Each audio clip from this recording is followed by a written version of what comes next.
السلام علیکم ناظرین، رمضان المبارک کی مناسبت سے اس سیریز کی 8ویں ویڈیو میں آج ہم ایک اور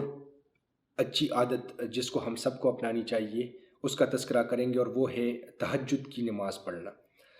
تہجد کے ویسے تو بہت زیادہ فضائل آئے ہیں، لیکن جو اس کی اہمیت کو بہت زیادہ واضح کر دیتی ہے، ایک روایت میں آتا ہے کہ فرض نمازوں کے بعد سب سے افضل نماز درمیانی رات کی نماز تہجد ہے۔ اب تہجد کا افضل وقت جو ہے وہ تو رات کا آخری پہر ہے، لیکن اگر بالفرض کوئی کسی بندے کی روٹین ایسی ہے کہ وہ صبح سویرے مطلب فجر کا ٹائم داخل ہونے سے پہلے وہ جاگ نہیں سکتا، تو پھر اس بندے کو کوشش یہ کرنی چاہیے کہ وہ عشاء کی نماز کے فوراً بعد جو ہے وہ 2 رکعت جو ہے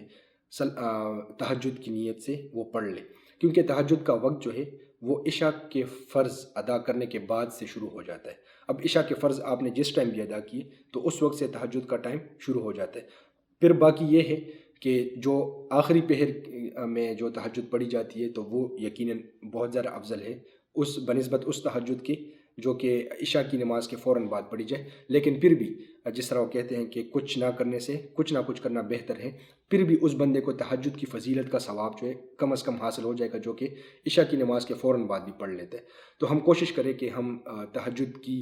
روٹین جو ہے وہ کم از کم رمضان میں تو ہم بنا لیں۔ اگر رمضان میں نہیں پڑھیں گے تو پھر کب پڑھیں گے؟ تو رمضان المبارک میں جب ہم یہ عادات اپنے اندر لانے کی کوشش کریں گے تو انشاءاللہ باقی پورا سال ہمیں ان عادات کے کرنے میں آسانی ہوگی۔ اللہ تعالیٰ ہم سب کو ان باتوں پر عمل کرنے کی توفیق عطا فرمائے۔ السلام علیکم ورحمۃ اللہ وبرکاتہ۔